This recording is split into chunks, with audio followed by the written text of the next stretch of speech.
क्या परिंदों को खेतों से फसल खाने की इजाज़त देनी चाहिए?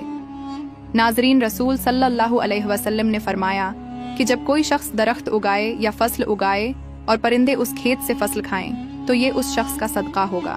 नाजरीन, इस हदीस से साबित होता है कि परिंदों को खेतों से फसल खाने की इजाज़त देनी चाहिए, क्योंकि ये अल्लाह की तरफ से एक इनाम और सदका है जो इंसान को मिलता है।